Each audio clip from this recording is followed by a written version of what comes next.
Verdict Form B. We, the jury, find the defendant Daniel Villegas not guilty of... I'm an innocent man, Your Honor, and I have always been an innocent man.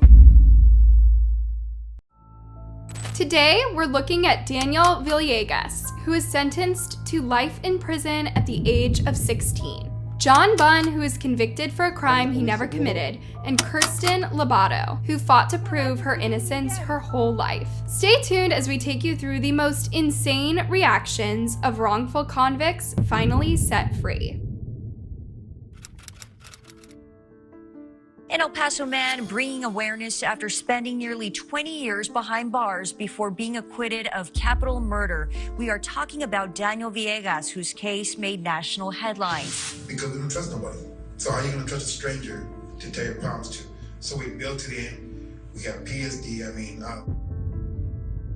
Daniel Villegas was 16 years old when his life changed forever. Tried and convicted for a murder that he never committed, Daniel lost his entire childhood to a wrongful sentence. Why? Because of a police detective who would do anything to frame him and protect his own career.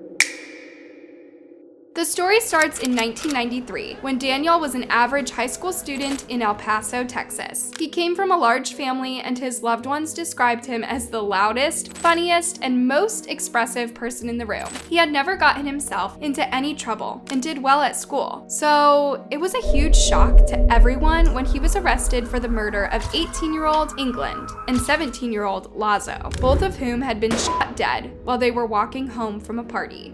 On the night of April 10th, Armando Lazo and Robert England, along with their friends Jesse Hernandez and Juan Medina, were walking down the intersection of Trans Mountain Road and Electric Street when a car pulled up beside them and someone from the passenger seat started shooting. Medina and Hernandez ran, but the two other boys weren't lucky enough. England was shot in the head and died on the spot, while Lazo received gunshots to his abdomen and thigh and was able to drag his body to a house up the street, which is where the residents found his body. According to the witnesses, they all had heard rounds of gunfire. Later on, the police found 22 shell casings in the street where the crime was committed. The crazy thing, however, is that Medina and Hernandez couldn't identify the culprits. Because the boys were running to save their lives, they weren't able to catch a glimpse of the shooters or the car. But from what they remembered, the ride was maroon or red in color. This launched a massive investigation led by Detective Alfonso Marquez of the El Paso Police Department, who almost became obsessed with solving this case. He first targeted Hernandez, bringing him in for questioning once again. According to Hernandez, at one point, he was almost about to confess to the crime himself because of all the pressure that the detective was putting on him for some reason. The investigation continued, and the first arrest that the police made was of Michael Johnston, a 15-year-old boy. Johnston was put through tremendous amounts of physical and mental torture. Marquez went on to threaten the young boy with sexual assault if he did not confess. Under so much pressure, Johnston ended up confessing to the crime, but he was never charged. Why? Because Marquez himself knew the confession was fake. So, what was this twisted detective really up to? His next suspect was 17-year-old David Rangel. Once again, he did the exact same thing to him. To save his own life, Rangel told the police that his cousin, Daniel Villegas, was the one who had shot Lazo in England with his shotgun.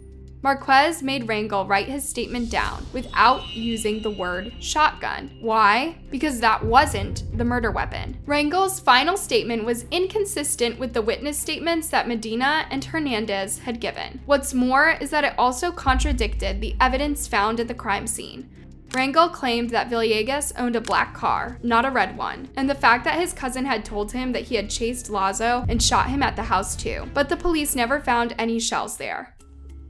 That same day, Marquez brought in 15-year-old Rodney Williams for questioning, and his interrogation took 6 hours. Williams was one of Daniel's close friends, and he initially claimed that he and Villegas had nothing to do with the crime. But he broke down under the detective's questioning and similar threats of assault, and he ended up signing a statement that implicated Villegas in exchange for his freedom. Why this corrupted police officer was after Daniel's life, no one knows. According to Williams' statement, He and Villegas were out on the night of April 9th with 3 of their other friends in a white sedan. He said that they all stole some beer from a convenience store, and when they reached Trans Mountain Road, they met the victims and got into a heated argument with them, after which Villegas started shooting. Williams said that he first shot and killed England and struck Lazo in the back as he was trying to run. On April 21st, Daniel was arrested from his home without a warrant. He was then questioned by Marquez, who threatened him, telling him that he would beat his ass if he did not confess.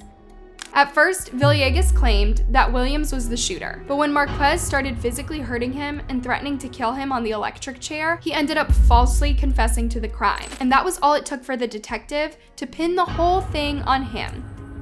Daniel's friend Gonzalez was also being questioned by another officer at a different location. Marquez and the other officer kept working on the boys' confessions until they matched. Villegas took his confession back a few hours after signing his statement, saying that he only confessed because the detective had been harassing him. By then, he was already charged with the murder. Daniel went to trial in 1994, and while he maintained his innocence, the odds were against him. His cousin Rangel was brought in to testify, and he too claimed that Villegas was just joking about being involved in the murders. Williams and Gonzalez also claimed that their statements against Daniel were forcefully obtained by the detective. And when Daniel took the stand, he too talked about the police officers' violent threats. After a psychological exam, doctors came to the conclusion that Villegas had some emotional problems and mild mental retardation, which might be the reason why he gave in to the police pressure and also why he was making jokes about the crime. Sadly, it was no use, because on August 24th, 1995, Villegas was sentenced to life in prison. He appealed the conviction, but it was rejected, and he had to make peace with spending over 20 years in jail for a crime he hadn't committed. A once convicted murderer who claims he was forced to confess to a crime he didn't commit will go before a jury again. In 2012, Judge Sam Medrano suggested that Villegas should be taken to trial all over again. The reason why he said this was because of the obvious inconsistencies in all of the statements that had implicated him. At the same time, there was no evidence of beer being stolen that night from any of the convenience stores that the witnesses had talked about. So it was pretty obvious that the statements were forced out of them. At the same time, one of the witnesses who testified against Daniel was actually in jail at the time of the crime. It was later discovered that instead of questioning these inconsistencies, attorney John Gates and detective Marquez had made sure not to go down that line of questioning, avoiding the topics altogether. At the same time, the forensic experts had also discovered that Lazo had never been shot in the back, adding another inconsistency to the list. Judge Medrano also questioned Marquez's interrogation methods and found that he had violated Villegas's rights by not even reading him his rights during the entire thing. That's going there for help, right? He's knocking on the door. He opened the door and he collapses in their doorway. But we know at the time that it occurred simply because of the 911 call that came in. But what really proved Daniel's innocence was the fact that the police had also interviewed brothers Rudy and Javier Flores, who had gotten into a heated argument with England and Lazo a few weeks before they had been murdered. The two brothers had threatened to kill Lazo. Not just that, but their car was also a close match to the one that Medina and Hernandez had described in their statements. Now, the officers had already known about Javier and Rudy driving around with a .22 caliber gun and firing it. And while they had caught them and confiscated the weapon, for some reason Marquez and his team never put 2 and 2 together, despite having all the evidence to do so. Verdict Form B. We, the jury, find the defendant Daniel Villegas not guilty of...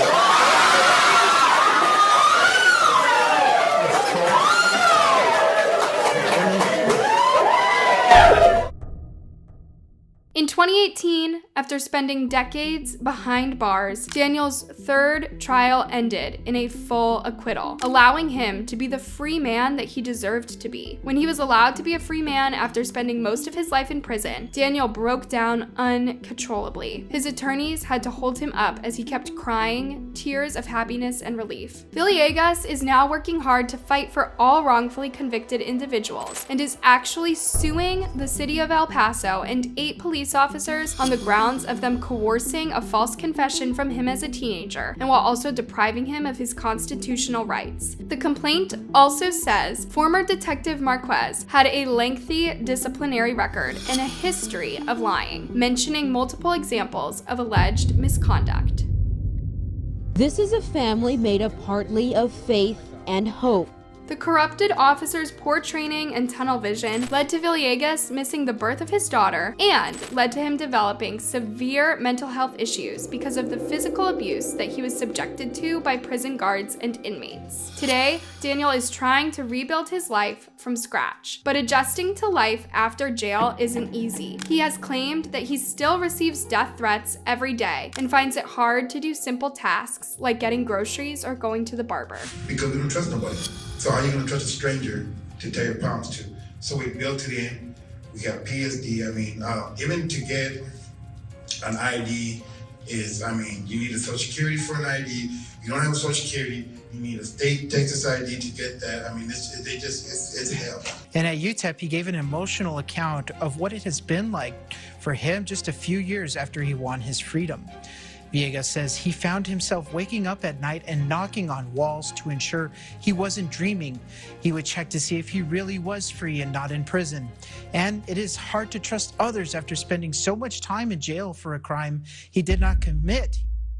The kind of physical, mental, and emotional damage that he has gone through because of the misconduct of a corrupt officer will now take Daniel years to reverse.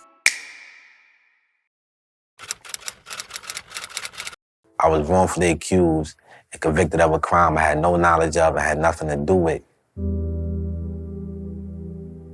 It led to me being incarcerated for 17 years and then on parole for another 10 years, which was a total of 27 years for me fighting for my life. Former NYPD detective Lois Carcella rose to prominence during the crack epidemic in the 1980s. He was known to obtain convictions from the most difficult of cases. But moving forward, the world would find out that he was responsible for wrongly convicting over 16 people, including the two famous cases of John Bunn and David Rotna. It's easy to say that this is one police officer who would do anything to make sure that he was painted as a public hero, which is what he tried to do in the case of John Bunn.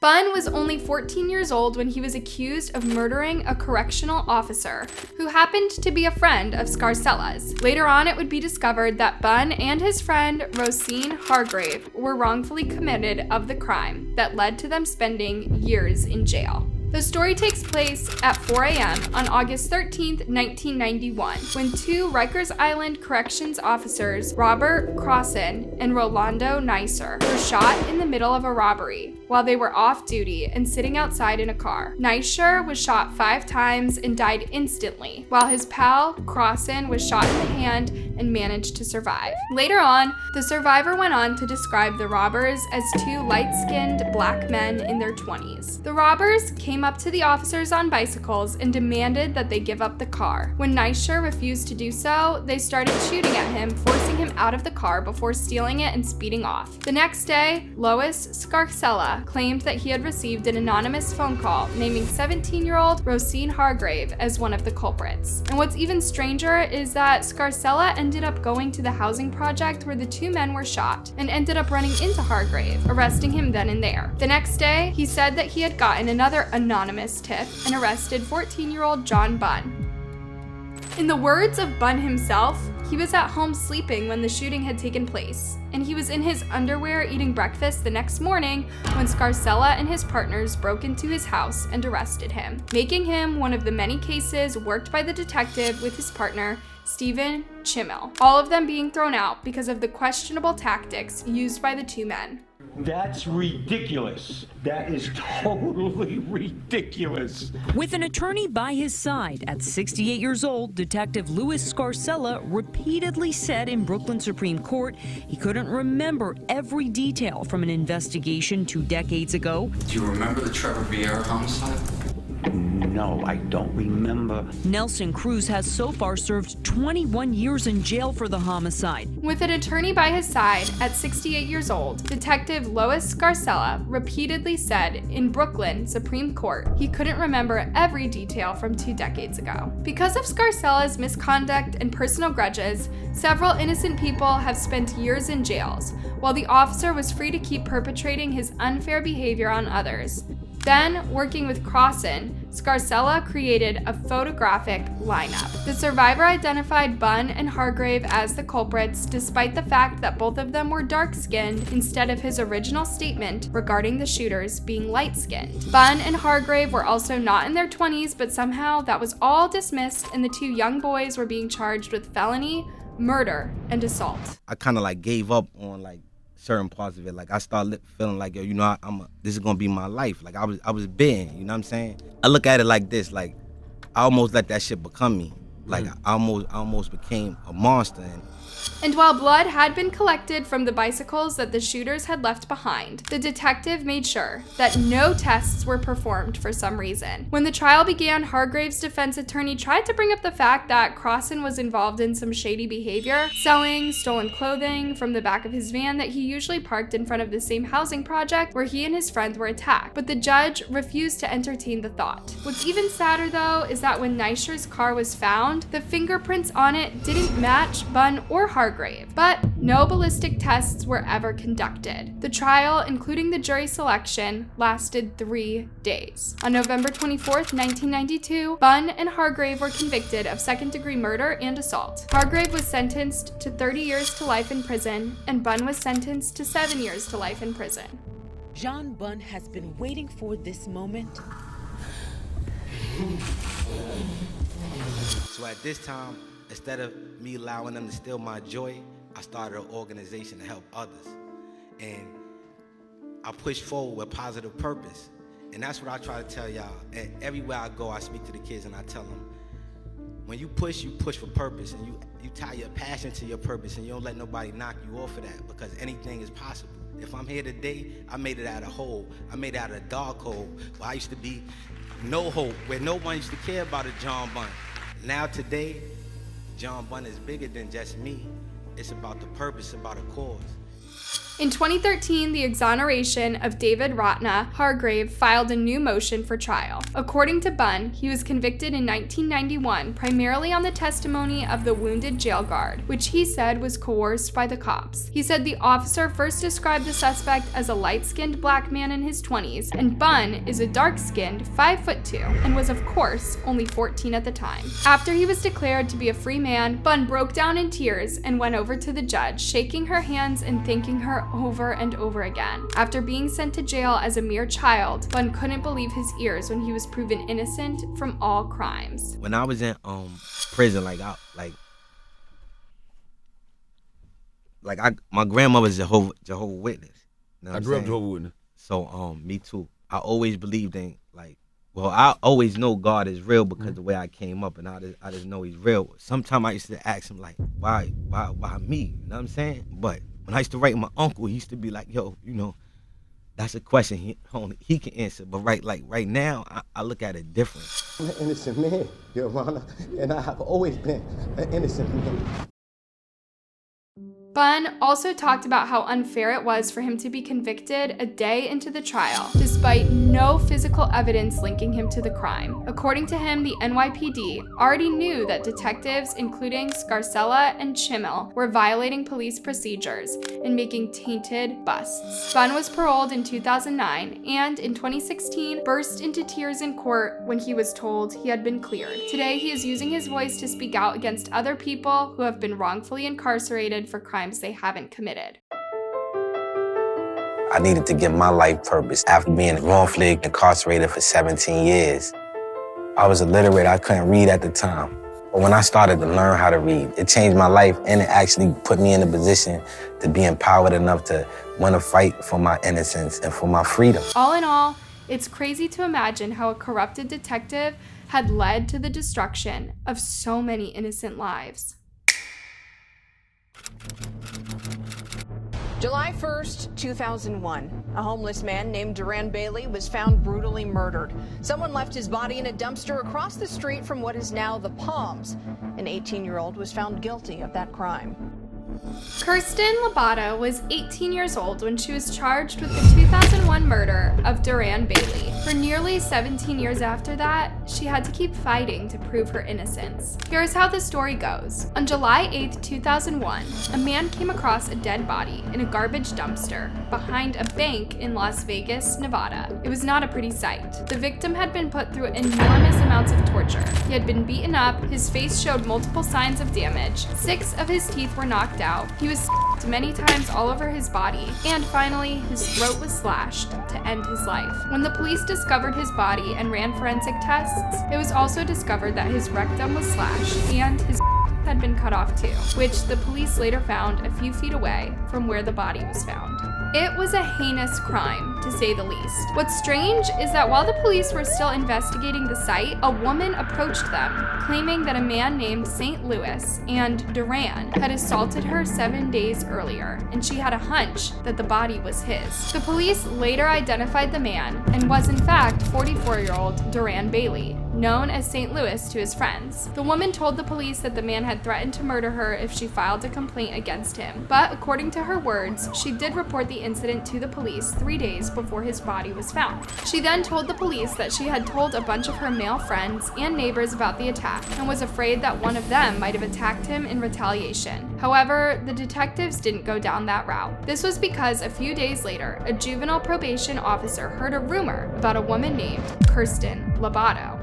Apparently, she had been going around telling people that she had cut off a man's private part in Las Vegas, and that was all it took for the detectives to consider her a primary suspect. But the strange thing is that Lobato completely denied her involvement in the crime. She even took a polygraph test that proved her innocence. When the trial began, she rejected an offer to a plea deal for a lesser sentence. Lobato describes the events of the night like this. She was in Las Vegas when a black man tried to assault her. Because she had her butterfly knife on her, she used it to defend herself and attacked the man's penis. She didn't really know if her actions had severed his penis, but it gave her enough time to run while he was down on the ground, crying out in pain. The only discrepancy in the story was the timing, and that because Kirsten had been on when the whole thing happened. The prosecution theorized that Bailey was her dealer, and that because she had no money, Bailey asked her for favors in return for the Kirsten didn't want to do it, and that's when he assaulted her, resulting in her fighting him off with her knife and a baseball bat that she had in her car. Corinda Martin, an inmate at the Clark County Detention Center, testified that while awaiting the trial, Lobato had bragged that she amputated a man's penis and placed it down his throat. Martin went on to talk about how Kirsten had said that the man deserved what he got, implicating her in the crime. Kirsten's defense also presented witnesses who testified that she was actually in Panaca on the morning of the murder, which is where she stayed for the rest of the day. But the prosecution concluded that she had killed Bailey in the early hours of the morning and drove back to Panaca to cover up the crime. In May 2022, Kirsten was convicted of first-degree murder and sentenced to 40 to 100 years in prison, while she was completely innocent. Why do we say this? Well, because during the trial, every piece of physical evidence seemed to exclude her from the crime. A shoe print that was too large to be hers, tire tracks that didn't match her car, and fingerprints and other bodily evidence found at the scene of the crime didn't match hers. But the reason why she was convicted was that the prosecutors painted her as a crazy meth addict whose mind had been scrambled after all the abuse she had been put through during her childhood. The prosecution ignored all the evidence of Kirsten being innocent, even their own forensic expert, who kept claiming that the murder was the work of a man. Kirsten's family was confident enough that she would be innocent, so they made her turn down a plea offer that would have dropped most of her sentence. But in an attempt to prove that she was innocent, Kirsten ended up spending 40 years behind bars. Lobato's 2002 conviction was overturned by the Nevada Supreme Court. Justices found that Judge Valerie Vega made errors that deprived Lobato of a fair trial. She would do whatever it took to get out of jail. She would lie to her sentencing court. She would lie to this court. Whatever it took to get out. Lobato's second trial begins September 11th, 2006, and she is again assigned Judge Vega for the case. Session Honorable Valerie J. Vega. While she was in jail, more and more evidence kept surfacing to prove that she was not linked to the murder. First of all, it was proven that the only reason why Martin said all of those things about her was that she was desperate for an early release in exchange for information. So the inmate fabricated the entire story. One of Lobato's friends also came forward to testify that Kirsten had actually attacked her assaulter back in May, which was way before Bailey was found dead. After filing for a new trial and being denied repeatedly, Kirsten's case was finally reopened in 2017. Blowflies will normally colonize very, very rapidly after somebody dies, and those eggs will be laid on the body. Those eggs will hatch after a predictable time. In certain situations, blowflies won't be able to get to a body immediately, and one of the big ones is nighttime. In my opinion, he died after it got dark. And from what I can see of the transcripts, nobody ever questioned the time of death, which was crucial. She had an alibi. The whole thing rested on time of death. That is when forensic experts took a look at the evidence and came to the conclusion that blowflies started hovering around a dead body soon after death and lay hundreds of eggs that can easily be seen. And considering the fact that Bailey's body had no blowflies on it, it was evident that he died very close to when his body was discovered, maybe only a few minutes before. And Kirsten was 3 hours away from the site at the crime at that time, with her family in Panaca, so there was no way she could have been involved. A forensic pathologist then testified that Bailey had died during the evening hours of July 8th instead of the morning, freeing Kirsten from all charges and allowing her to be a free woman on December 19th, 2017, after spending 15 years in jail for a crime she never committed. I have to start over. You know, my life is beginning again, so I have to get everything. I'm so overwhelmed and so happy and so grateful for all the people that have believed in me and fought for me for all these years. And you and I have a meeting. I'm gonna do exclusive with you. Did you ever think that you would see this day? I didn't. After her exoneration, Kirsten cried tears of happiness and went outside to a host of reporters asking her how she felt. Her happiness was evident on her face as she hugged her friends and family, telling the reporters she was ready to start her life all over again. Today, Kirsten has filed federal rights lawsuit against the Las Vegas Police Department and 2 detectives investigating her case.